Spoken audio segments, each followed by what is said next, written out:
le roi se définissant comme un roi de chasse, il va transformer l'environnement, et entre autres, le bois de Vincennes. Il va en reprendre les droits d'usage aux abbayes parisiennes qu'il avait concédées. Il va faire clore d'un mur de pierre, ce qui est rarissime à l'époque dans l'Europe de l'époque, le bois, et il va transformer en parc à gibier. Il existe encore ce mur ou pas? Alors le mur n'existe plus, il en reste un fragment qui se trouve à Nogent, qui a été déplacé au fil du temps, qu'on pourra voir éventuellement lors d'une prochaine vidéo. Le mur a été abattu au XIXe siècle, ça on pourra en reparler, pour en refaire un parc d'agrément. Voilà, le projet a changé. Mais du même coup, à partir du moment où le roi de France transforme le bois de Vincennes en le faisant clore, ça veut dire que les Nogentais ne peuvent plus y avoir accès, et où il fait construire un château, l'environnement de Nogent va changer. Il change comment? D'abord avec l'arrivée de résidences royales et aristocratiques. Le roi est un château de Vincennes, mais sa famille va essayer, vous savez, on essaie d'être toujours près des puissants, hier comme aujourd'hui. On essaie de se rapprocher du pouvoir. Donc que vont faire les frères du roi? Construire des châteaux pas loin du château du roi. On n'essaie pas d'être chez le roi, mais à côté. Et premier château qui arrive, XIIIe siècle, le château de Plaisance. Le nom de Plaisance continue, hein, quand on est nogentais aujourd'hui, la rue de Plaisance, ça parle encore, le quartier de Plaisance, ça parle encore, ça provient de ce château, donc construit au XIIIe siècle. Et ce château rentre très vite dans le giron de la famille de Bourgogne.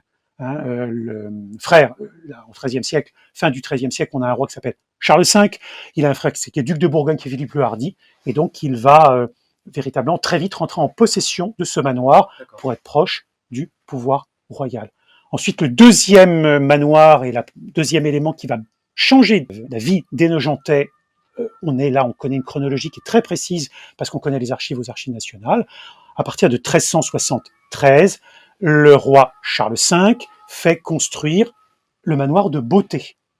Donc le manoir de Beauté, il y a une historienne qui s'appelle Françoise Autran, dit Beauté est au château de Vincennes, ce que le grand et le petit Trianon sont à Versailles, c'est-à-dire une résidence satellite, mais du roi. C'est la résidence du roi. C'est une tour avec son grand parc qui fait une vingtaine d'hectares, qui est entre le mur d'enceinte du bois de Vincennes et la Marne, et c'est une résidence de prestige. C'est sur quelle commune? Nogent-sur-Marne aujourd'hui. Hein, Nogent-sur-Marne aujourd'hui, ça correspond au fond de Beauté. Aujourd'hui, ça correspond à l'emplacement du pavillon Baltard et de l'ancienne école Victor Hugo. D'accord. Il n'existe plus du tout. Plus du tout. Ce qui reste, ce sont des carreaux de pavement qui se trouvent aujourd'hui au musée Carnavalet, qui ont été retrouvés à la faveur de la construction d'une ligne de chemin de fer au XIXe siècle. D'accord. Voilà. Alors, pourquoi donc, vous voyez, ces deux résidences arrivent, et à partir du moment où ces résidences arrivent, où le roi est au château de Vincennes et à Beauté, ça va bouleverser la vie des habitants de toutes ces paroisses rurales qui sont autour du bois de Vincennes. Nogent, Fontenay, etc., etc. Pourquoi? Parce que le roi étant là, eh bien le roi, avec son gibier et tout ça, va obliger par voie d'ordonnance les habitants de Nogent à nourrir les animaux. Ils sont là dans leur parc, on va leur trouver de la nourriture. À entretenir les canalisations de tous ces différents châteaux. Mais le roi va aussi, étant conscient des contraintes que suscite sa présence, va alléger les contraintes. Au Moyen-Âge, les Nogentais étaient soumis par exemple au droit de prise.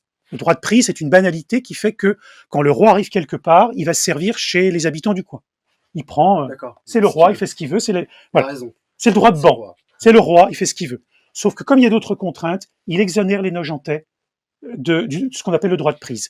Le roi va aussi exonérer les Nogentais de la taille, qui est un impôt assez conséquent. Donc vous voyez comment la présence du roi est à la fois favorable et défavorable, ce qui fait en même temps que quand la reine de France, pour prendre un exemple très précis, qui est Isabeau de Bavière, qui est la femme de Charles VI, est à Nogent-sur-Marne, plutôt à Vincennes, elle a une ménagerie, elle a un léopard, quand elle veut nourrir le léopard, elle achète un mouton chez un boucher de Nogent. Elle le prend pas, elle l'achète.